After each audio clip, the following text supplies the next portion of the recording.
Nós paramos na semana passada tratando aqui ainda sobre o tema da volta de Jesus, a relação com o Antigo Testamento, né?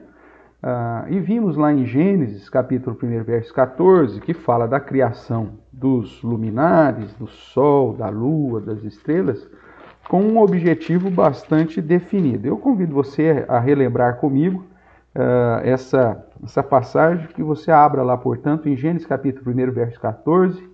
Enquanto você abre aí, um abraço aí para o Gustavo, um abraço para a Teca, que também puseram o seu oizinho aqui. Que Deus abençoe todos nós, tá certo?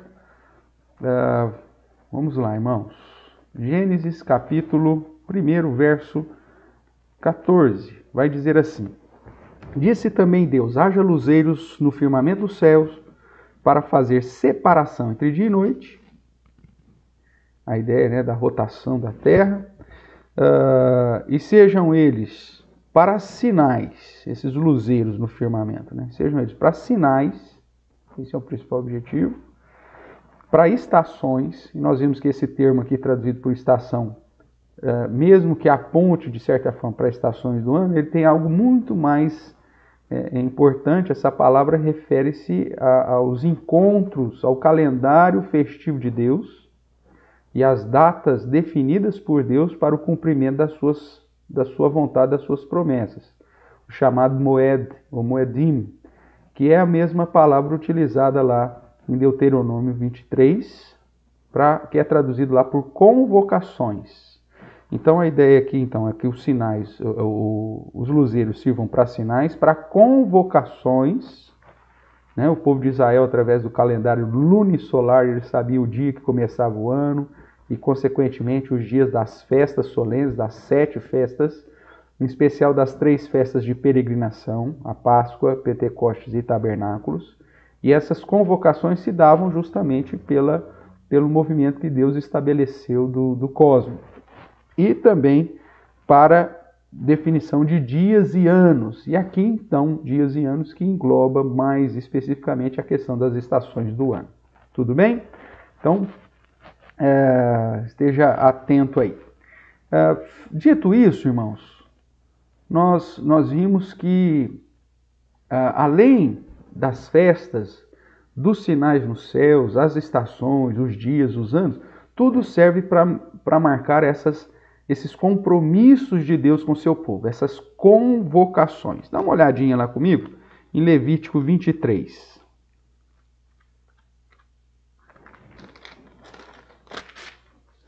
Levítico 23 vai tratar das festas solenes, começando com o sábado semanal e aí depois as festas solenes propriamente, né? Páscoa, pães asmos, primícias, Pentecostes, trombetas, expiação e tabernáculos, tá certo?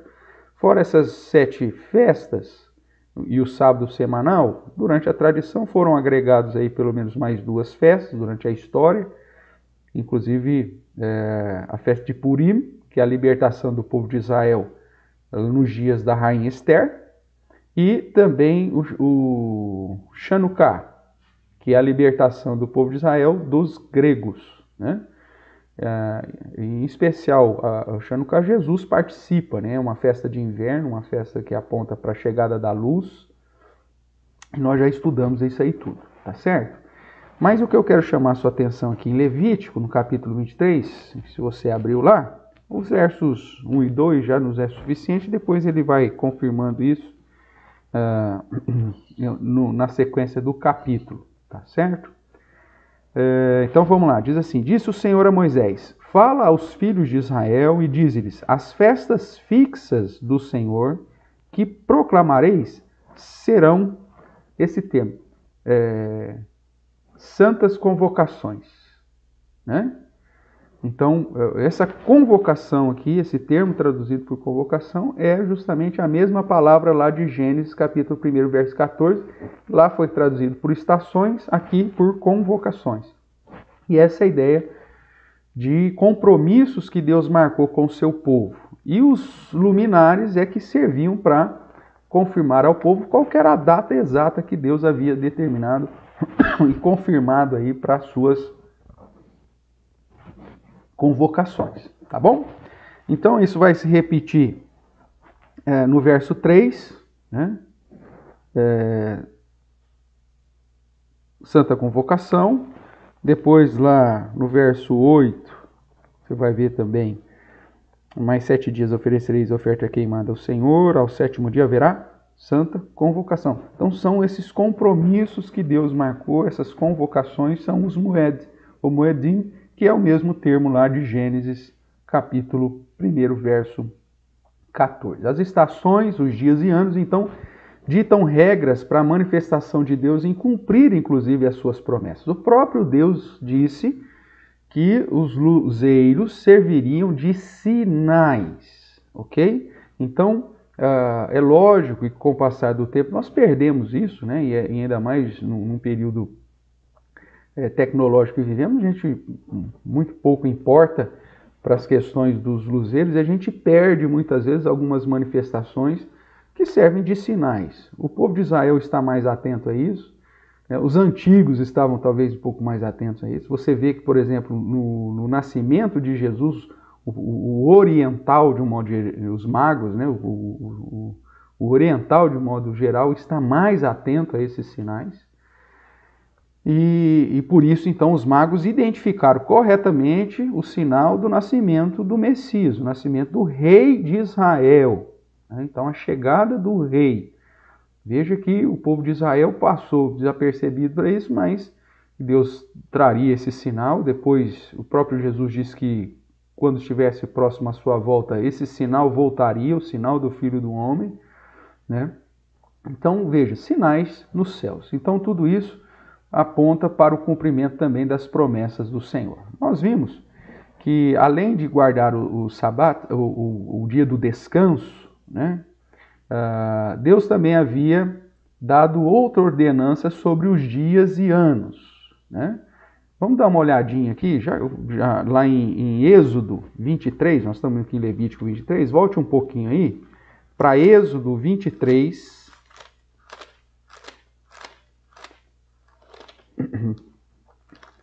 do verso 10 em diante,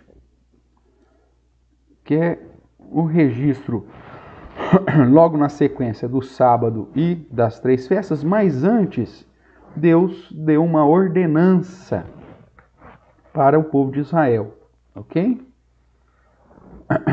Eu vou ler aí, os irmãos acompanham. Enquanto você está abrindo aí, Êxodo capítulo 23, a partir do verso 10 e 11, quero aqui agradecer a presença da Selma, né, o Edilson aí, a Laís, e também da família Grião.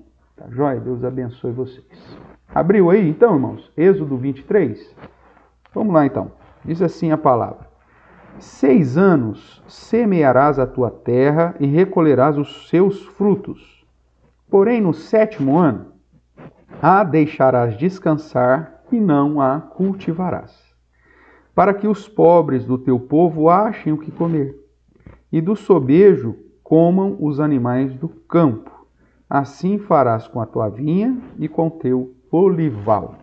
Então você vê aqui uma ordenança que o povo de Israel deveria observar, que é o ano sabático, que a gente fala comumente, mas que seria esse ano de descanso, onde ninguém planta, deixa a terra produzir sozinho o que tem que produzir, e serviria para suprir os necessitados, né? Para que os pobres do teu povo achem o que comer, e os animais do campo igualmente.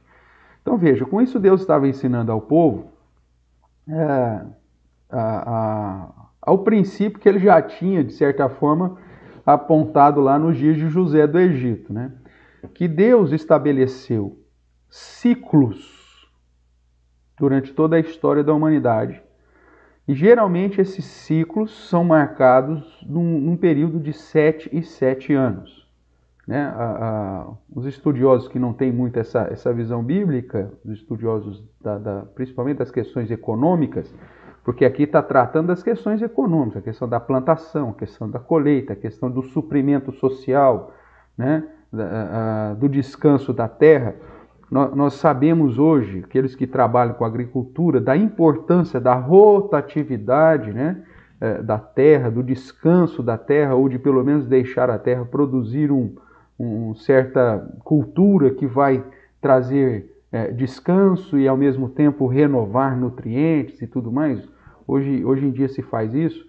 Muitos cristãos, né, reformados, né, da igreja reformada holandesa, por exemplo, quando a colônia holandesa, quando veio para o Brasil, eles, pautados nesses princípios das escrituras, eles acabam sendo aí pioneiros, né, em culturas, e principalmente lá no Paraná, né, eu conheci lá uma região onde a colônia holandesa é muito forte, e eles que começaram com essa situação do rodízio, né, no Brasil, e até hoje eles aplicam isso, e também a questão da plantação em cima da outra colheita, né? Antigamente o que se fazia? Plantava milho, colhia o milho, punha fogo em tudo, aí arava a terra e tal. E hoje não, plantou o milho, colheu o milho, já passa a máquina, tritura aquilo lá, a própria sobra da plantação já serve para adubo para a próxima plantação que vem em cima, né? Seja lá de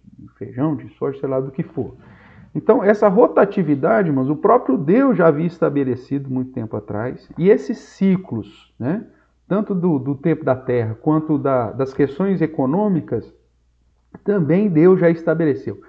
Não se esqueça que nós estamos lidando com o Deus Criador, soberano de todas as coisas, e que nada foge, né? Essas crises que nós temos de tempos em tempos, irmãos, até mesmo isso está debaixo do controle do Senhor. Nós vamos ver isso hoje aqui, eu vou trazer alguns exemplos nesse sentido.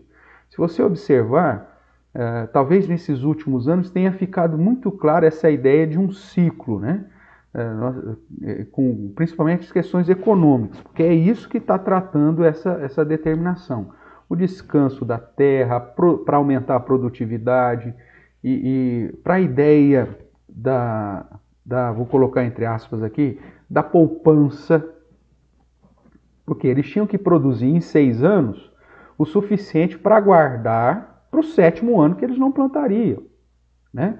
Então você tem que trabalhar 6 anos de modo a aprender a poupar, a reservar, para o 7º ano, você não vai plantar nada, e o 1º ano também, que você plantou, mas você vai colher só, né?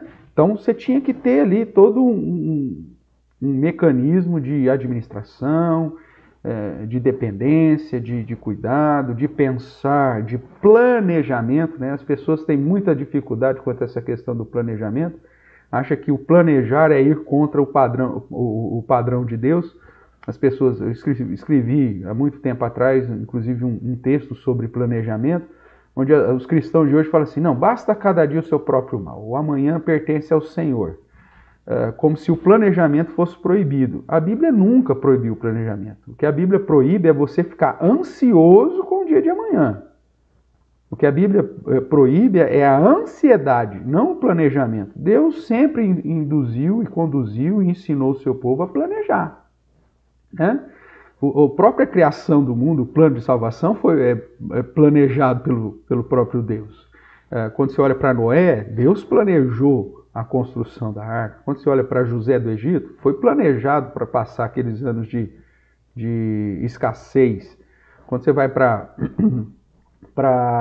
Salomão, nós vimos, né, estudamos nos devocionais minutos de reflexão sobre o livro de Eclesiastes, você vê Salomão chamando a atenção para você planejar, para você poupar, para você investir, né, lançar o pão sobre as águas para depois retornar, toda essa questão do comércio de navegação que Salomão implantou.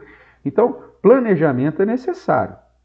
E quando Deus determina, então, um ano inteiro sabático, um ano inteiro de descanso, ele está ensinando tudo isso para o seu povo. E muitas vezes nós cristãos, por conta dessa ruptura com o povo judeu, né, e com a tradição, com a cultura e com o ensino do Antigo Testamento, a gente vive um cristianismo desprovido desses princípios, que mesmo que fazia parte da lei cerimonial, ainda são princípios válidos que deveriam ser colocados E às vezes nós aprendemos aí na marra e sofremos, às vezes, algumas situações relacionadas à nossa manutenção aqui, por não observarmos tais princípios, né? O princípio de você guardar para que no ano que não vai produzir nada, você tenha com que suprir, inclusive no outro ano, que é quando você inicia o processo aí. Então nós vamos tratar um pouquinho disso, desse cuidado e ver que essa situação se prolonga até os dias de Jesus e está, de certa forma, relacionado com a volta de Jesus, porque Deus é o Senhor do tempo, Deus é o Senhor da história e Deus determinou esses períodos, esses ciclos para apontar situações para o povo de Deus, de um modo geral, quanto do seu cuidado, da sua soberania, da sua grandeza e também nos conduzir a vivermos independência e obediência àquilo que ele tem ensinado. O outro texto que eu quero que você abra aí, né, está aí em Deuteronômio, capítulo 15.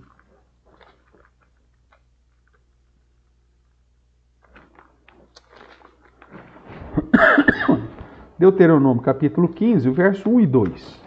Ok? Então vamos lá. Diz assim: o ano da remissão, além de ter um ano do descanso, que nós vimos lá em Êxodo, para produzir e suprir as necessidades sociais, né, do pobre, Deus coloca nesse ano também, era um ano para zerar as questões de desequilíbrio social.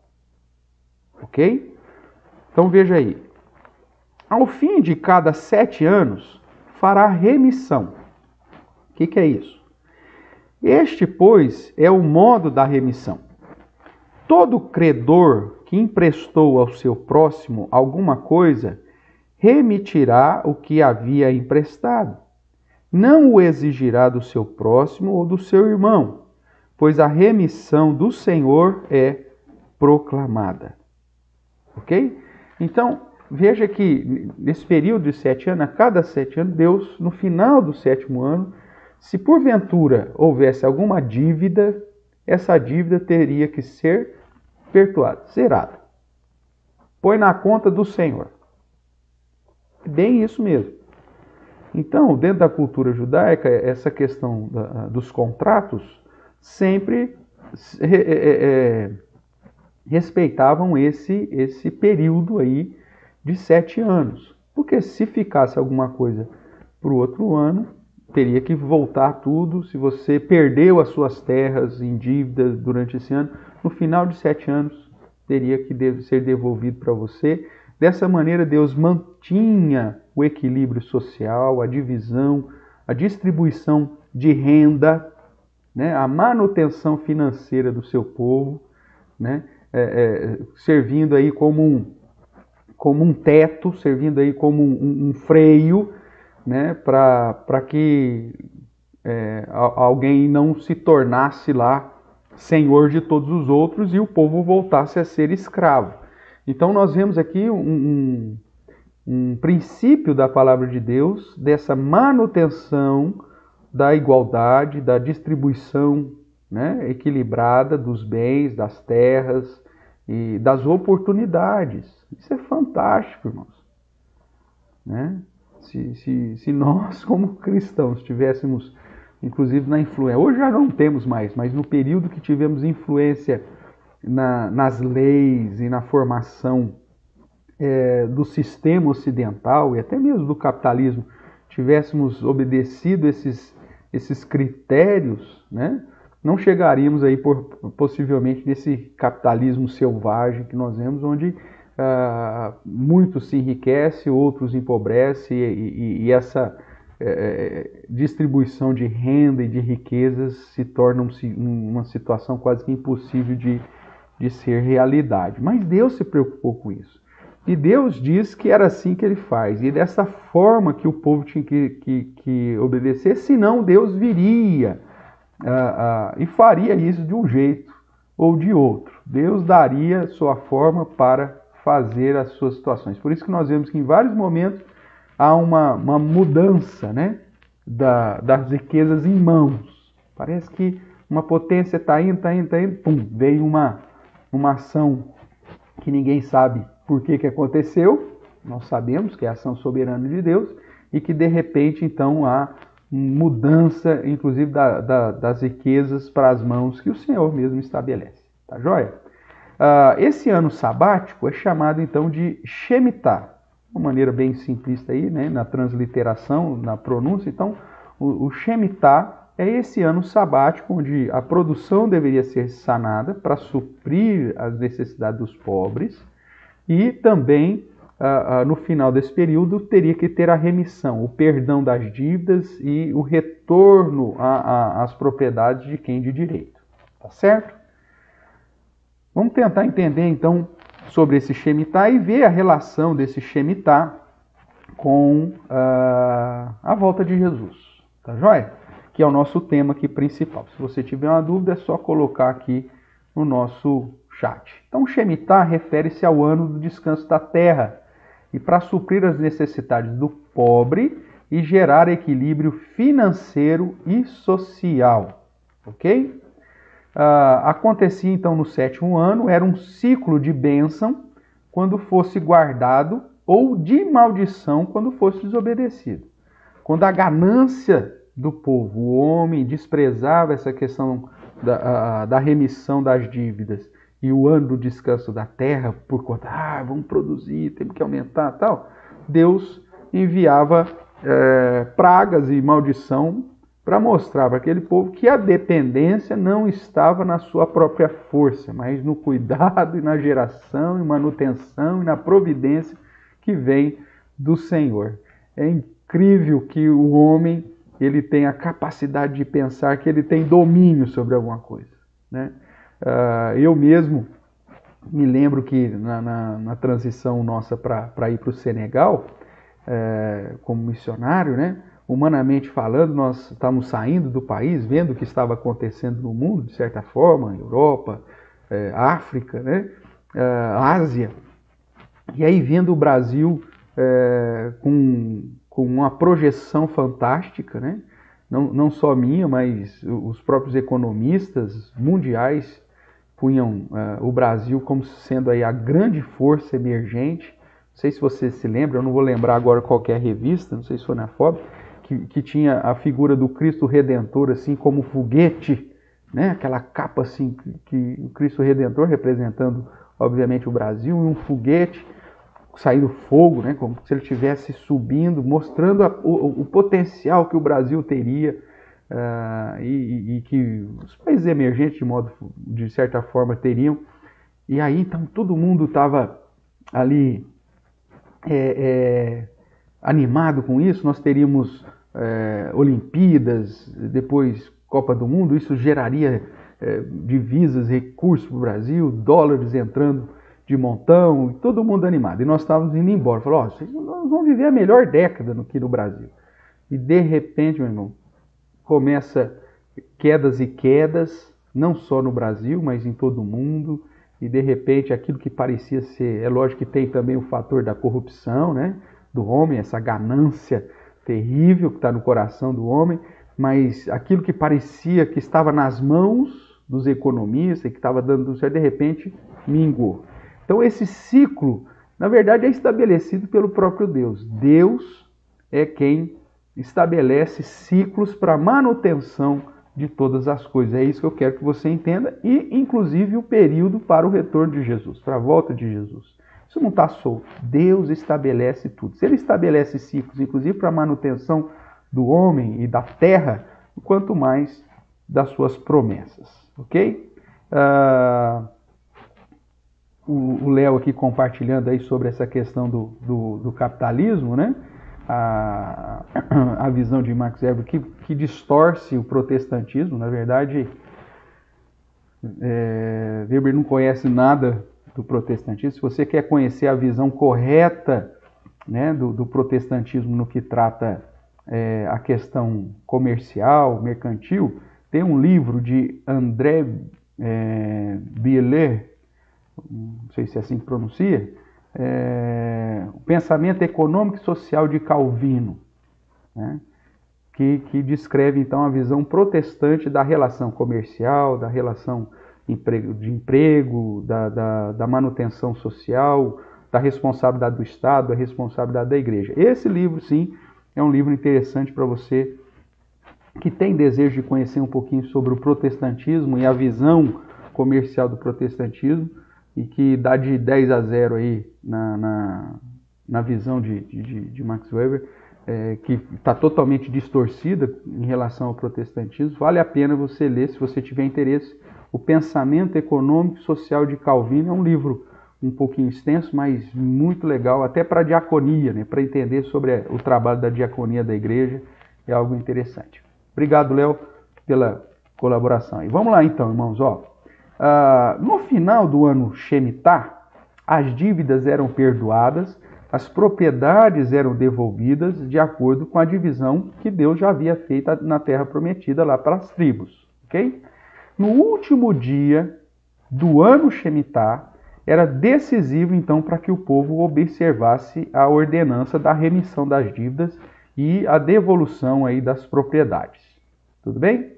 No dia 29 de Elul, o último dia do ano, no calendário civil, né, era o dia do perdão no ano Shemitah. Havia depois, por conta do exílio, né, em especial o exílio babilônico, você vai ver por que foram 70 anos aí, né? Esse exílio acaba gerando então uma mudança no calendário, onde o judeu segue tanto o calendário religioso, estabelecido aqui pelo Deus, como o calendário civil. O calendário civil do povo judeu começa no 7º mês religioso. Então, o Rosh Hashanah cai junto com a festa das trombetas. É o 7º mês no calendário religioso, mas é o primeiro dia do ano, é como se fosse o Réveillon no calendário civil, né? Isso, Clarissa, obrigado aí. Bieler deve ser, né? É francês esse André. A Clarissa pôs no chat aí o nome do livro que eu citei. Voltando aqui, então, como o calendário judaico ele segue o padrão religioso e o padrão civil, esse dia 29 de Elul, né, que é o 6º para o 7º ano, se torna civilmente, comercialmente, o último dia do ano. E então a prática praticamente do Shemitah acaba sendo aplicada sobre esse último dia do ano civil, porque era uma perspectiva da lei civil judaica. Tudo bem? Então o povo de Israel deixou de observar o Shemitah por 490 anos. Isso você pega a história, depois que eles entraram na terra, depois que eles já estavam ali vivendo, os reis acabavam se distanciando, o povo acabava se distanciando de Deus, e, historicamente falando, o povo de Israel deixou de observar esse Shemitah por 490 anos. Né? Simplesmente aboliram isso. Ou seja, 70 Shemitahs. Porque 7 anos, né, vezes 70 e dá os 490 anos. Tá? O que aconteceu? O povo falou, nós descumprimos o Shemitah e não aconteceu nada. Primeiro ano, segundo ano, terceiro ano. Durante 70 anos nós não cumprimos e está tudo certo. Por 490 anos nós descumprimos 70 Shemitahs e nada aconteceu. Então, bola para frente, né? Vida que segue e vamos embora. Só que aí nós vemos que Deus resolve aplicar a sua justiça. Já que o homem não está seguindo o seu padrão para aplicar a justiça, nós vemos que o próprio Deus, então, resolve fazer isso. Vamos ver esses dois textos que são importantes aí. Jeremias, capítulo 25. Jeremias, capítulo 25. Tudo isso, irmãos, eu estou falando, talvez explicando mais detalhadamente, porque talvez seja um assunto novo para você, pouca gente fala isso na igreja, e que eu quero enfatizar para você que Deus está no controle de tudo. Consequentemente, quando a convocação ou a marca, quando ele marcou o dia do retorno de Jesus, isso vai ser cumprido rigorosamente. Deus está no controle de todas as coisas. Você não pode se esquecer disso. Você tem que inculcar isso na cabeça dos seus filhos. Não dá para ludibriar o Senhor. Você pode até, Deus na sua paciência, na sua longanimidade, Ele pode até permitir que você faça aí as suas besteiras. Mas vai chegar uma hora que Deus, na sua justiça, vai cobrar. Veja aí Jeremias capítulo 25. A palavra do Senhor, eu vou ler aqui do capítulo 4 em diante. Preste atenção. Também começando de madrugada, vos enviou o Senhor todos os seus servos, os profetas, mas vós não os escutastes, nem inclinastes os ouvidos para ouvir quando diziam: convertei-vos agora, cada um do seu mau caminho e da maldade das suas ações, e habitai na terra que o Senhor vos deu e a vossos pais, desde os tempos antigos e para sempre.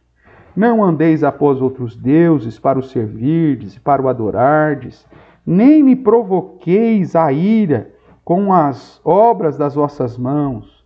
Não vos farei mal algum. Todavia, não me destes ouvidos, diz o Senhor, mas me provocastes a ira com as obras das vossas mãos para o vosso próprio mal.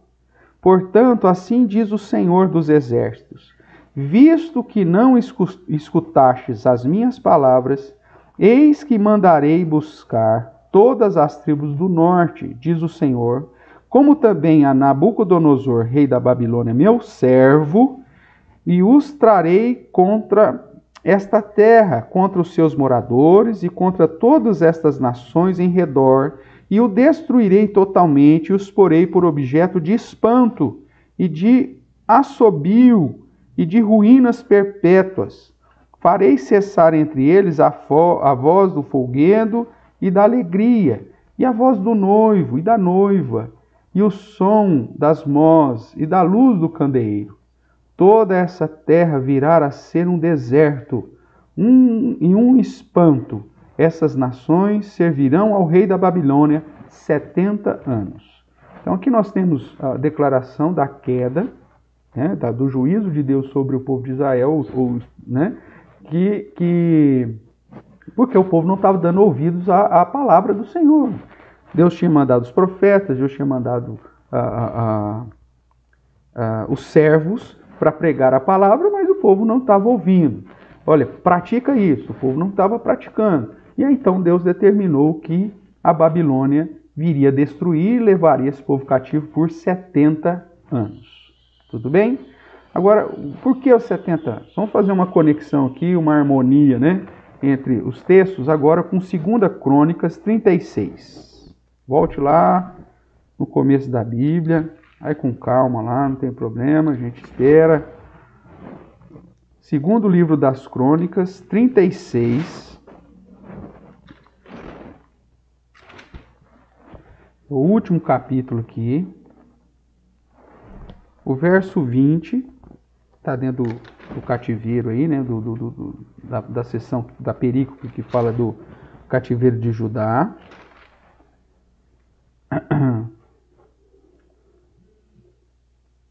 Vamos ler o verso 20 e o verso 21.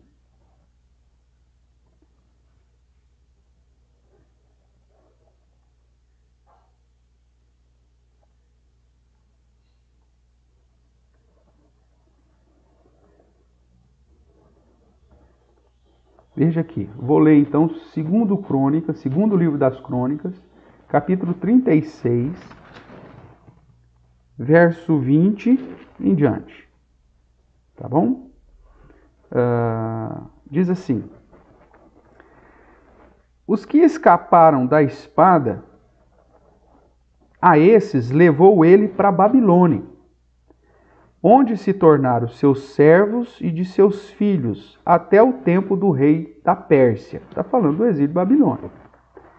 Para que se cumprisse a palavra do Senhor por boca de Jeremias. Veja que 2 Crônicas 36 trata do período que Jeremias, da leitura que nós fizemos lá em Jeremias.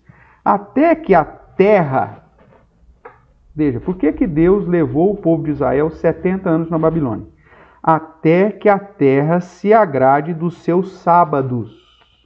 Ou seja, até que a terra se agrade dos seus descanso. Ou seja, até que a terra cumpra o período que ela tinha que ficar em descanso, o Shemitah, que Deus havia estabelecido. Ou seja, o povo havia desprezado o ano do descanso. Sábado aqui é sinônimo de descanso. Então Deus, vocês ficaram 490 anos sem guardar o ano do descanso. Então agora é o seguinte, eu vou tirar vocês da terra justamente por 70 anos, os anos que vocês desprezaram do Shemitah, até que a terra se agrade do descanso, até que a terra cumpre o período que eu havia determinado, que seria o sábado, ou que seria o Shemitah, ou que seria o Sabat da terra, o ano do descanso. Veja, o povo desprezou o ciclo que Deus havia, mas Deus foi contando os anos que não foi observado, o Shemitah, e aí ele falou, agora nós vamos acertar as nossas contas. Eu vou trazer a Babilônia, eles vão destruir tudo e vão levar vocês cativos, e vocês vão ficar cativos. Aqueles que não morrerem na invasão do Império Babilônico vão ser levados para a Babilônia e vocês vão ficar lá 70 anos para a terra descansar os anos que ela tinha que ter descansado e que vocês não obedeceram, que vocês não observaram. Irmãos, quem que é o Senhor da história? E aí ele diz, todos os dias, continuando o verso 21, todos os dias da desolação repousou. Ou seja, todo esse período que vocês vão ficar na Babilônia, então vai cumprir com o tempo de descanso que a terra teria que ter tido. Até que os 70 anos se cumpriram. Irmãos, quando há um princípio de Deus, não adianta querer burlar. Você pode até, aparentemente, não acontecer nada imediatamente com você. E é isso que muitos cristãos têm feito no dia de hoje. Por que a igreja está se tornando tão liberal? Porque o cara olha a capacidade que o infeliz tem. Ele fala assim, rapaz, eu não sou tão fiel a Deus, mas eu estou indo bem. Né? Os meus negócios estão indo bem. A minha empresa está indo bem, o meu escritório está indo bem, o meu consultório está indo bem. Deus está me abençoando. Eu estou tendo recurso. Não sou fiel a Deus, não obedeço, não sou fiel na adoração, vou no culto de vez em quando, não sou fiel nos dízimos, não sou fiel em investir na obra do Senhor, não vivo para a honra e glória do Senhor, mas eu estou sendo abençoado. Então está tudo bem, eu vou continuar dessa forma. E assim aconteceu com o povo de Israel. Eles foram desprezando os critérios que Deus e os princípios que Deus havia estabelecido por anos. Geração após geração, e falam, está tudo certo, não está acontecendo nada com a gente. Só que chega um dia que Deus cobra a dívida. Vocês ficaram 490 anos sem observar o Shemitah, o descanso da terra, o sábado da terra. Então agora eu vou cobrar de uma vez. Não tem como vocês ficarem na terra sem produzir nada, então eu vou arrancar vocês da terra, levar para a Babilônia e a terra vai cumprir 70 anos dos sábados da terra, para que a terra se agrade dos seus descansos, para que a terra agrade dos seus sábados. Não sei se eu estou sendo claro aqui, irmãos, né? Mas o que eu quero chamar a sua atenção, e conectando já com a volta de Jesus, Deus é fiel no cumprimento dos seus moedim, das suas convocações, das suas determinações, dos anos que Deus determinou. Nada vai mudar o que Deus determinou. Seus decretos são eternos. Esse aqui, o Shemitah, por que nós estamos estudando? Para você entender que Deus já fez isso na história. Né? Deus mostrou claramente que Ele é o Senhor do tempo. É Ele que estabelece e que não tem como burlar. Né? Então, vamos seguir aqui mais um pouquinho. Obrigado, Teca, pelo retorno aí. Um rabino, chamado Jonathan Cahn, ele é um rabino messiânico, ele escreveu num livro chamado O Mistério Shemitah. onde ele faz uma pesquisa sobre esse princípio e o que acontecia quando o povo desprezava. Nesse livro, então, ele faz uma comparação que as maiores tragédias e colapsos financeiros da história acontecem ou aconteceram nos chamados anos Shemitás. Inclusive alguns conectando com as festas judaicas. Então ele vai defender, esse Jonathan Cahn, ele vai defender que na história esse ciclo de 7 anos é repetitivo até os dias de hoje, onde Deus acaba estabelecendo essa questão do equilíbrio social financeiro, uma vez que as pessoas têm desprezado isso e que inclusive o povo de Deus tem desprezado isso também. Para quê? Para mostrar que ele continua sendo o Senhor do tempo. Deus continua sendo o Senhor de todas as coisas. Aí você vai falar, pastor, mas o Shemitah está relacionado à lei cerimonial? Sim, mas está também relacionado à lei civil. E é por isso, então, que esse padrão ainda permanece. Ok? A lei civil é lógico que tem uma aplicação maior sobre os judeus. E os judeus já entenderam isso, eu vou te explicar como que eles fazem. Mas traz um resquício ou acaba abalando todo o mundo, porque o Senhor é o Deus soberano sobre todas as coisas e sobre todos os impérios, ok? Então esse rabino messiânico, ele disse o seguinte, né? Que todo o último ano, ou próximo do último dia do ano civil, porque o Shemitah está ainda em vigor por causa da lei civil judaica, ocorreram colapsos financeiros. E aí eu cito aqui alguns que ele menciona. Ele faz isso desde séculos, né? Mesmo o povo de Israel fora de Israel, ele ainda faz essa pesquisa, mas depois que Israel volta, e aí ele começa a contar os anos Shemitah, e aí ele observa esse padrão. Então vamos lá. Em 2001, lá no dia 11 de setembro, houve lá o atentado das Torres Gêmeas e, consequentemente, um grande colapso da Bolsa. 2001 era ano Shemitah. Então ele coloca lá, o índice Dow Jones da Bolsa de Nova York fechou queda de 7%, 684 pontos, a maior queda em pontos da história do Wall Street em um só dia. Tudo bem? 2008, 2001 mais 7, 2008, crise global, a maior queda da Bolsa. Veja que interessante esse número. Esse número é óbvio que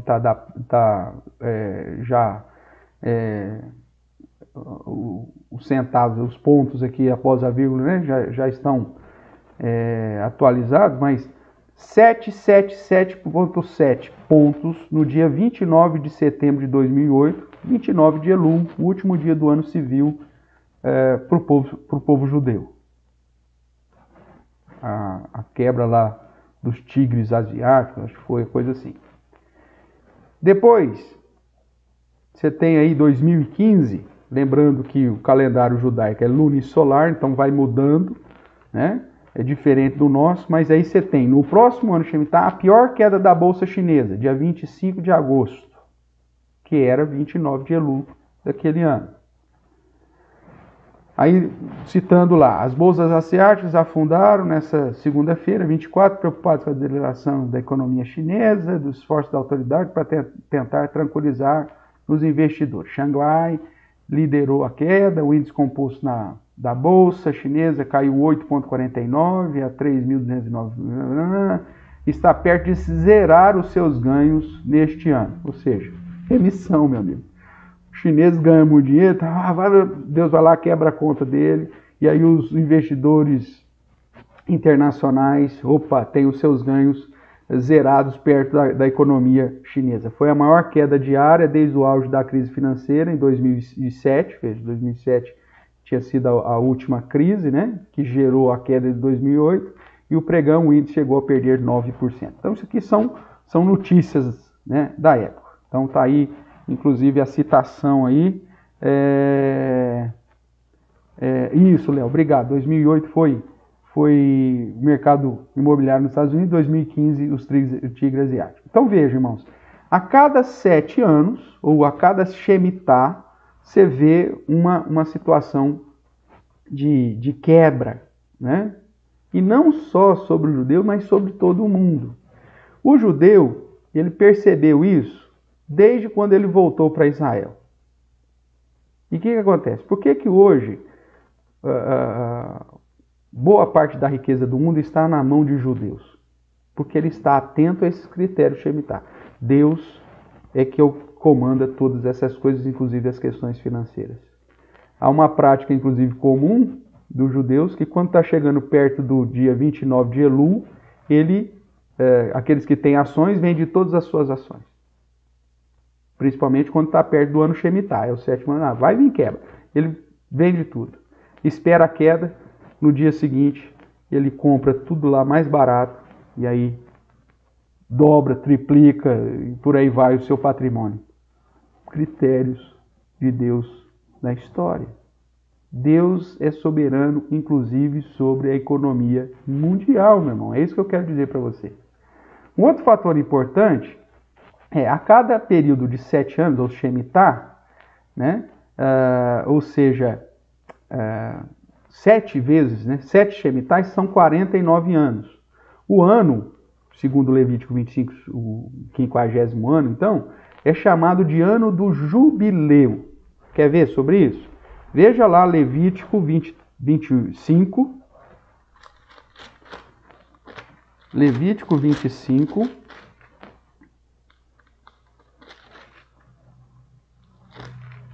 Versos 8 em diante. O título, inclusive, que está aí em negrito, geralmente que o comitê deu, é o ano do jubileu. Então eu vou ler aqui, não vou ler todo o período, mas só para você ter uma ideia aí, para ter uma ideia. Verso 8. Contará 7 semanas de anos, 7 vezes 7 anos, 7 vezes 7 anos, de maneira que os dias das 7 semanas de anos te serão 49 anos. Então, no mês 7º, ao 10 do mês, fará passar a trombeta vibrante no dia da expiação. Fareis passar a trombeta por toda a vossa terra, santificareis o ano 50º, que é o 50, e proclamareis liberdade na terra a todos os moradores. Ano de jubileu vos será, e tornareis cada um a sua possessão e cada um a sua família. Aqui, inclusive, irmãos, lembra, o ano Shemitah, de 7 anos você perdoa as dívidas. E no ano 50, depois de 7 Shemitahs, o ano do jubileu, inclusive aqueles que estavam escravizados eram libertos. Então, a cada 7 anos você tinha um restabelecimento da ordem social, econômica, e a cada 50 anos, toda a questão da estrutura daqueles que ficaram em tantas dívidas, que se tornaram escravos, eram libertos. Havia alforria, a cada de 50 em 50 anos.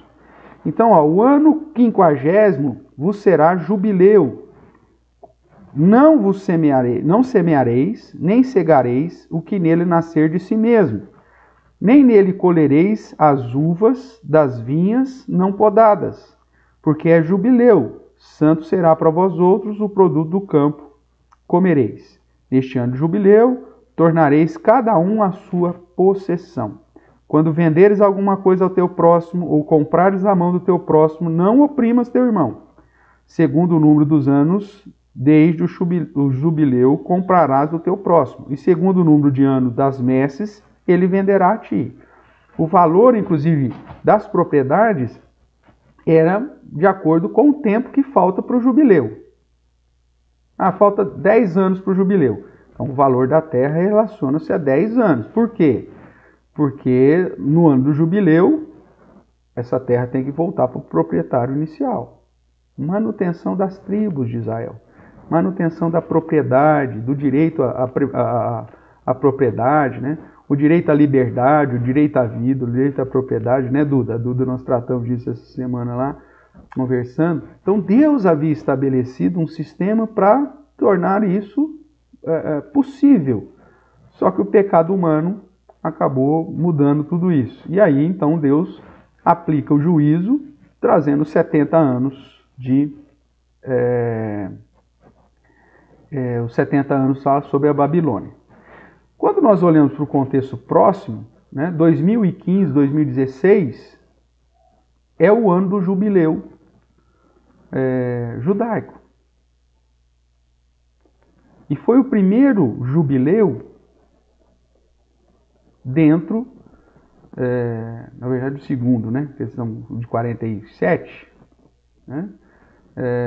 Então 57, 60, 70, 80, 90, eles pegaram um período que completou o primeiro jubileu, mas não tinha dado 50 anos como o povo de Israel.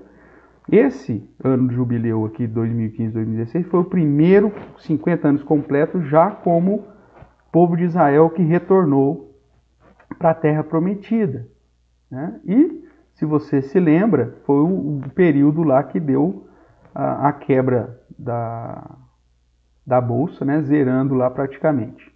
Esse ano teria que ser o ano da libertação. Nós começamos agora a contar de novo mais um período aí, então, que só vai ter esse ano da libertação, 50 anos lá para 2065, por aí, tá certo? Então, irmãos, todos esses dados apontam para uma perspectiva, inclusive, de períodos para o retorno de Jesus. Que é possível. Veja, mais uma vez falar, ninguém está marcando data e tal. Só que a Bíblia diz que é possível, pelos sinais, saber que o dia da redenção se aproxima.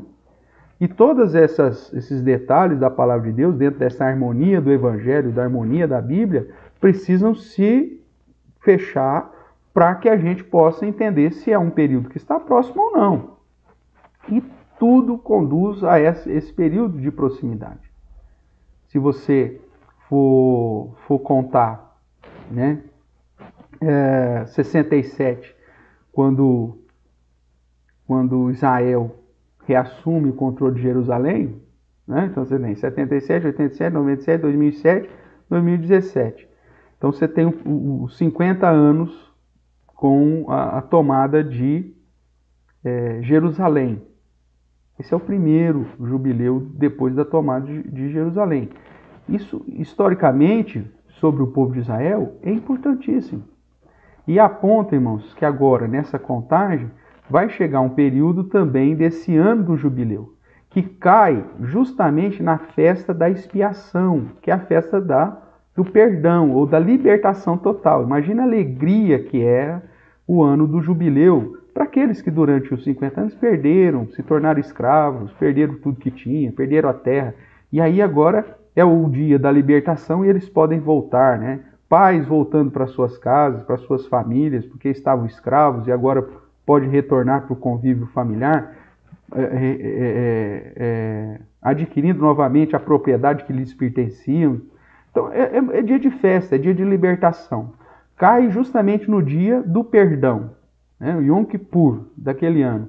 E aponta para a libertação. Zera-se as dívidas. Isso tem tudo a ver, irmãos, com a ideia do dia do juízo, onde você vai ser aplicado e a justificação de Jesus Cristo vai ser aplicada de um modo definitivo para a eternidade, que toda a dívida, através do plano de Jesus, vai ficar claro no juízo final, e nós vimos já que o dia da expiação aponta para o dia do juízo, e aí então você tem o jubileu, o ano da libertação daqueles que são do povo de Deus. Então isso tem a ver com a volta de Jesus? Tem. Nós viveremos, mesmo que não seja na data específica, mas quando Jesus voltar e ocorrer o juízo final, nós teremos a aplicação do princípio do ano do jubileu, a libertação. E nós voltamos então para casa, né, para viver eternamente com o Senhor. Em especial aqui no ano de 2015-16, esse ano do jubileu é o primeiro, como eu disse, jubileu que o povo de Israel comemorou depois que Jerusalém voltou para os judeus em 1967.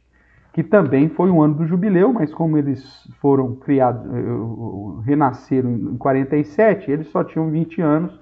Então esse jubileu foi o mais importante, esse ano do jubileu aqui em 2015-16, apontando os primeiros 50 anos aí depois da retomada de Jerusalém. Isso historicamente tem uma questão muito importante, e se você se lembra, né, 2017 aí, muita coisa aconteceu em relação a Jerusalém, né, sendo nomeada novamente como a capital do Estado de Israel. Então isso tem uma importância histórica e também espiritual. Tá joia? Vamos ver aqui dois textos para fazer essa conexão com o Novo Testamento. Tudo bem até agora? Então vamos lá, Lucas 21.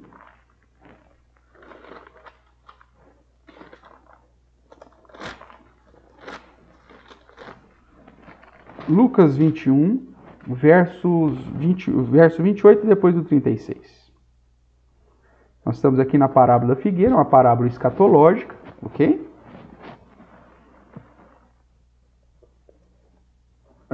Antes de começar aí, então o verso 28 vai dizer assim, ó, que é antes da parábola, né?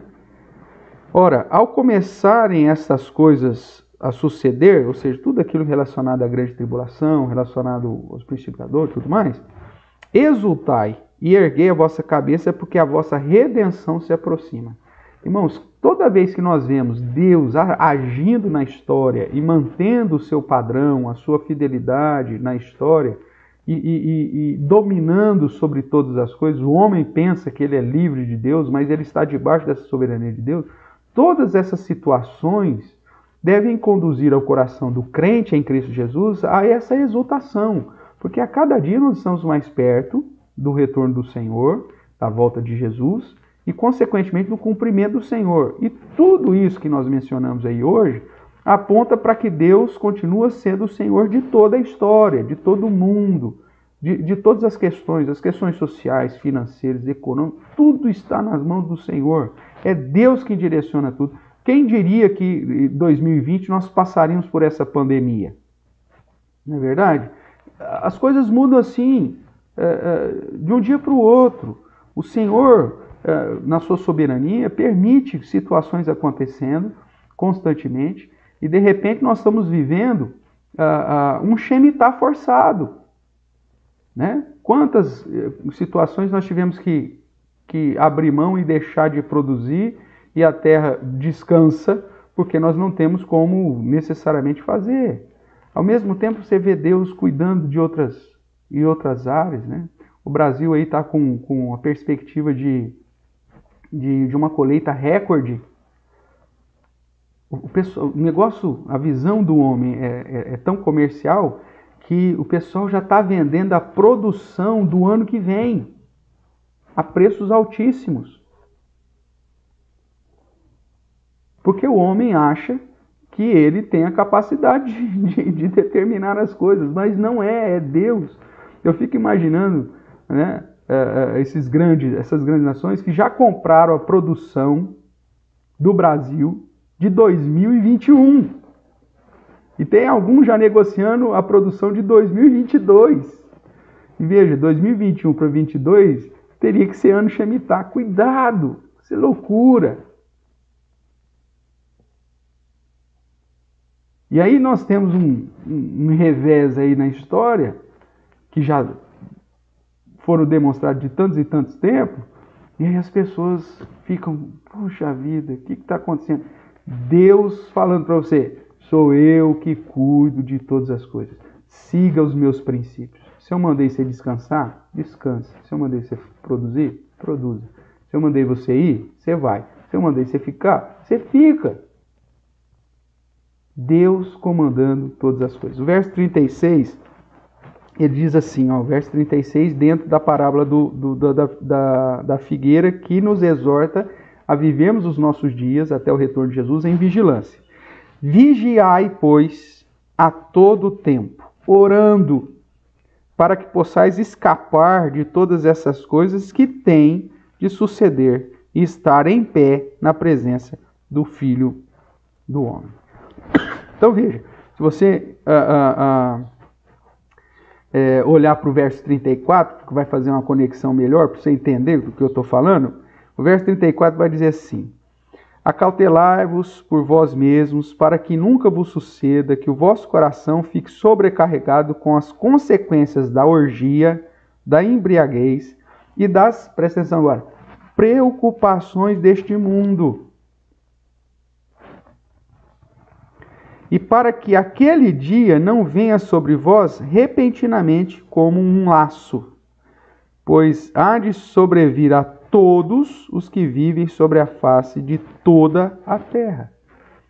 Então, todas aquelas situações que nós estamos vendo, de trombetas, de consequências do selo, dos flagelos, da grande tribulação, vão vir. Então, você tem que estar vigilante, tem que estar atento. Você precisa conhecer princípios de Deus que Deus já aplicou sobre o povo de Israel, inclusive mantendo esse povo 70 anos em cativeiro, porque ele não observou os mandamentos do Senhor. Porque ele não observou que Deus é o Senhor da história, que Deus é quem conduz todas as coisas.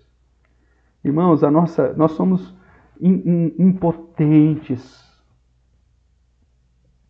E só tem um jeito de viver seguro diante dessa nossa impotência: confiando na soberania, na grandeza, no poder daquele que é Senhor de tudo e de todos. As nossas estratégias precisam estar pautadas na oração, por isso que ele diz assim: vigiai, pois, o tempo todo orando, para que possais escapar dessas coisas que tem que suceder e estar de pé na presença do Filho. Vigilância, santidade, oração, comunhão com Deus. É nesse sentido que a palavra diz: não diga que você vai para tal lugar, negociar, fazer isso, fazer aquilo. Se Deus quiser, Ele é o Senhor de todas as coisas. E o mundo não está solto. Deus é soberano sobre as maiores potências, sobre as maiores negociações e sobre toda a produção, inclusive, que a terra dá, porque Ele é o Senhor Criador. Tudo isso, irmãos, não serve para te conduzir ao medo, mas ele serve para te conduzir ao temor e a viver uma vida tão somente de fidelidade e confiança em Deus. Os planos do Senhor serão cumpridos rigorosamente. A volta de Jesus será cumprida, essa promessa será cumprida, porque Deus, apesar da arrogância do homem, ainda está sobre tudo e sobre todos. Outro texto que eu quero que você dê uma olhadinha aí é Marcos 13.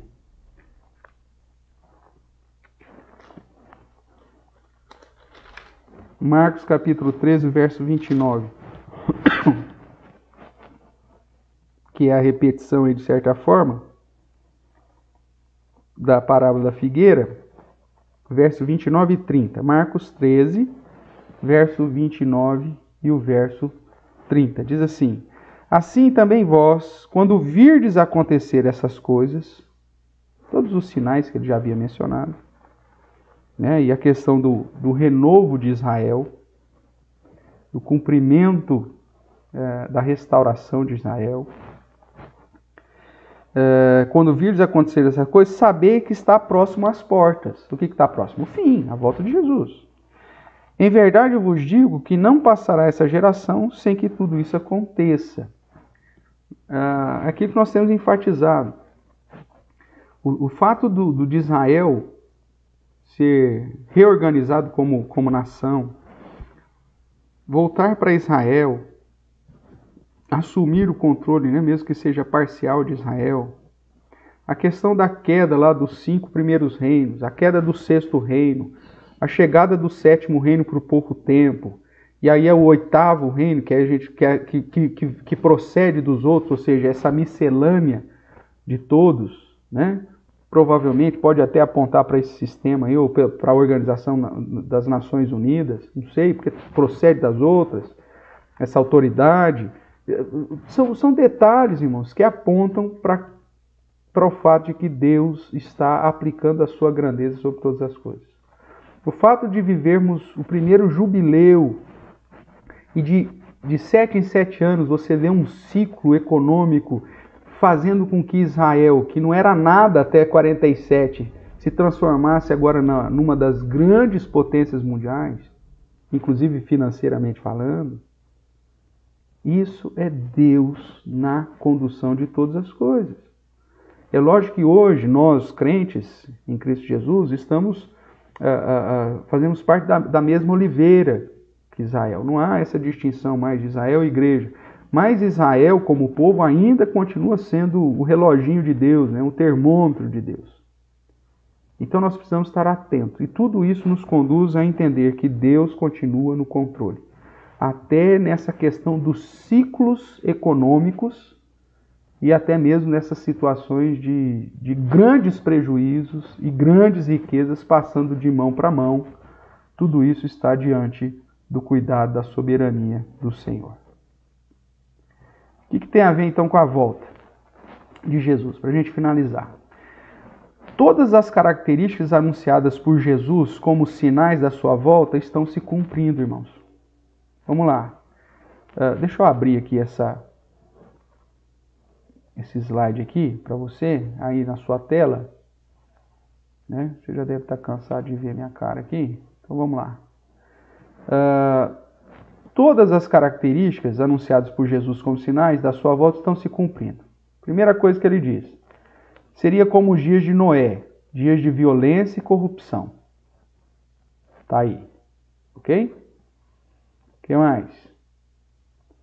Aumento do homossexualismo, como nos dias de Ló. Toda a promiscuidade, prostituição, crescimento das questões de promiscuidade, como nos dias de Ló. Se você for ver lá as características do dia de Ló, Gênesis 18 e Gênesis 19, você vai ver que é prostituição, por isso que é Sodoma e Gomorra, né? Sodomia, refere-se à prática homossexual, porque vem lá de Sodoma, né? Então, aumento dessa questão da sexualidade aí, fora do natural que Deus estabeleceu. Tá certo?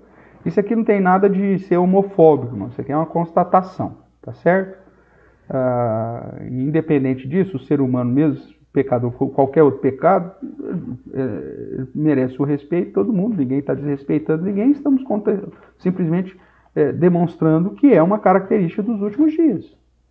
O homossexualismo sempre existiu? Sempre. Só que esse aumento que nós estamos vendo agora são características dos dias do fim. Tudo bem? Ou pelo menos nos indica isso. Tá certo? Então vamos lá. O que mais? Falsos profetas operando milagres, grandes milagres. Você vai aqui para a 2 Tessalonicenses, a operação do erro. A gente olha, por exemplo, para essas pessoas que se intitulam aí, né, líderes religiosos, os caras fazendo grandes milagres. Aí você fala, não é possível que o cara está fazendo esse milagre, que você não vem de Deus, tem que ser de Deus. Só que você vai lá para a 2 Tessalonicenses e fala, não, Deus permitiu isso aí, e eles estão fazendo esses milagres segundo a eficácia de Satanás, que é para enganar. Porque o que você tem que estar focando agora não são os sinais. Você tem que estar focando a verdade, o amor à verdade, a palavra do Senhor. Ou você abraça as Escrituras, meu amigo, e segue o que a Bíblia diz, ou você vai viver pelas vistas. Bem-aventurado aqueles que não viram e creram. A nossa fé não está pautada naquilo que eu vejo, naquilo que eu sinto, mas naquilo que a Bíblia diz. Essa é a grande sacada para você se manter fiel. O pragmatismo religioso é uma desgraça, por quê? Porque ele despreza o que a Bíblia diz e vai para a experiência, vai para aquilo que dá certo. Então, infelizmente, você vai aumentar o número de falsos profetas? Sim. E fazendo milagres? Sim. E a Bíblia vai dizer, você vai seguir esses falsos profetas ou você vai continuar amando a verdade? Você vai continuar amando as Escrituras. Ok? Nações contra nações, guerras e rumores de guerra. Então isso aí era o princípio das dores, já aconteceu e vira e mexe acontece, né? Faz parte. Terremotos, tsunamis, fomes e epidemias. Nós temos vivido isso, sempre viveu nesse período todo da dispensação, mas nos últimos anos nós temos visto uma situação relevante, um crescimento de número, né, de tudo isso. perseguição e morte dos cristãos. Então você tem lá ISIS, Boko Haram, Hamas, todos esses grupos, né, que têm perseguido aí os cristãos até a morte, e aumentado dia a dia, viu, irmãos? A mídia não vai tratar disso, mas se você fizer uma pesquisa séria, você vai ver isso. Sinais nos céus, né, os eclipses, as luas de sangue, a chuva de meteoro, tudo conforme Deus. O sinal, né, dos cosmos, a estrela de Belém, apontando para Régulos, ou seja, todas essas situações relacionadas aos sinais no céu. Escândalos na igreja, consequentemente o amor se esfriando. Como nós já falamos, o amor se esfriando aqui não é o amor entre os homens, porque os homens, os pecadores vão se amar, eles vão se unir cada vez mais. É o amor a Deus, irmãos, ao zelo e à fidelidade que vai se esfriar. O amor para com as coisas de Deus que vão se esfriar. Se bobear, vai diminuir a tal ponto que a igreja verdadeira vai ser um grupinho pequenininho. E você tem que fazer parte dela, mesmo ciente de que virá grande perseguição quando você assumir um compromisso sério com Deus. Tudo bem?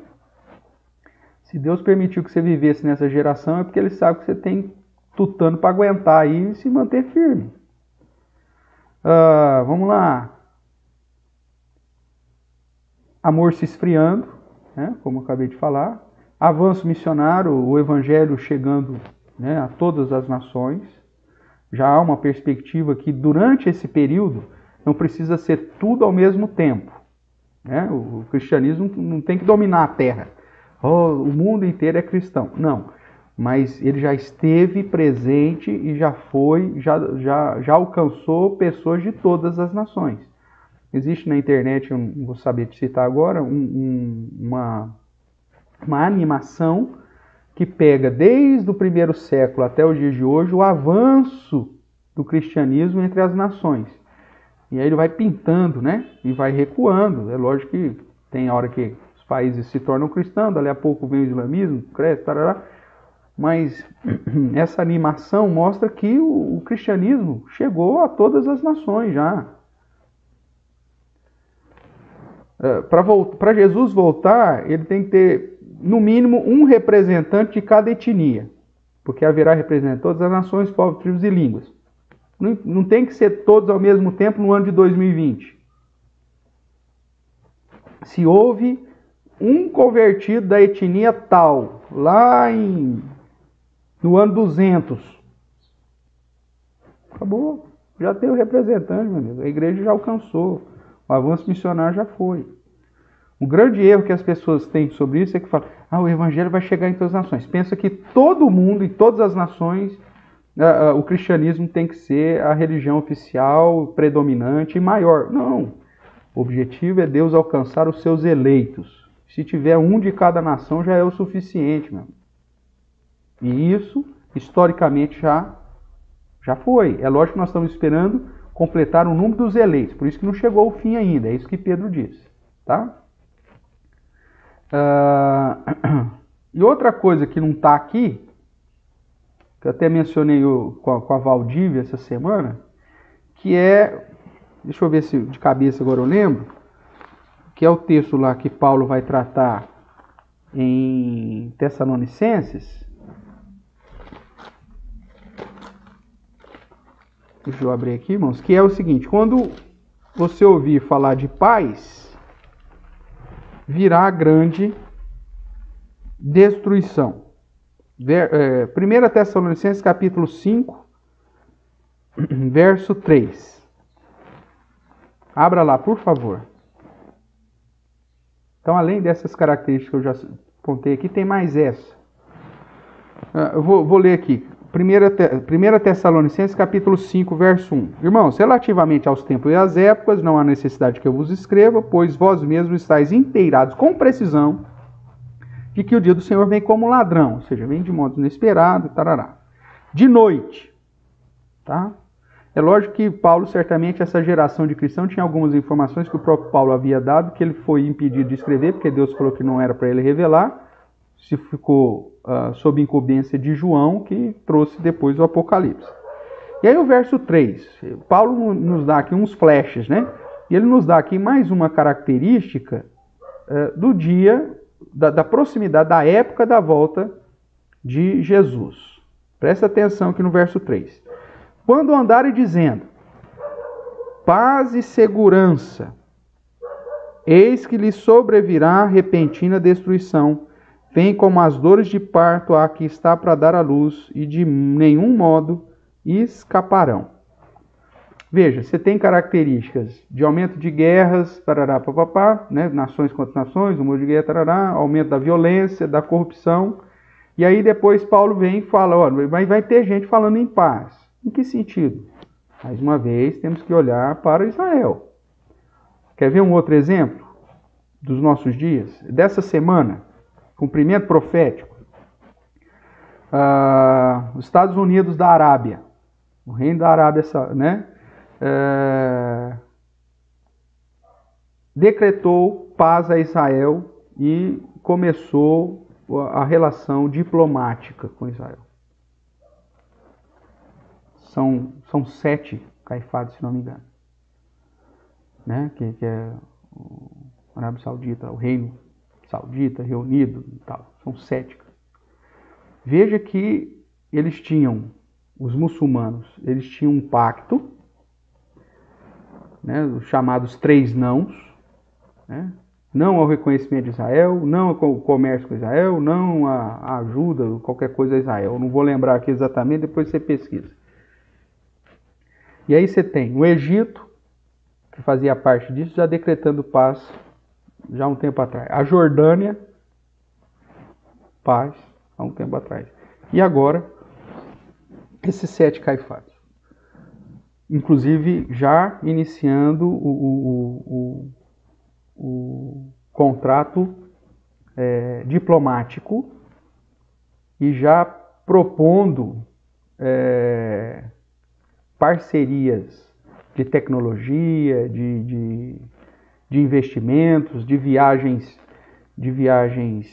turísticas, né? Lembrando que Jerusalém também é uma cidade importante, a 3ª cidade mais santa para o islamismo, né? Então, imagina, todos os muçulmanos da Arábia vindo visitar Jerusalém, mesmo porque a mesquita está no lugar do templo ainda. Então, a paz. Quando andaram dizendo paz e segurança, não, pode vir para Israel, está seguro, os muçulmanos podem vir para cá, vir para lá, vir para cá, há uma harmonia, há relações diplomáticas. Isso também é sinal da volta de Jesus. Então veja, irmão, são muitos detalhes que você não tinha em outras épocas. Somente agora, com o reconhecimento de Israel como nação, e inclusive reconhecimento de Israel por nações muçulmanas,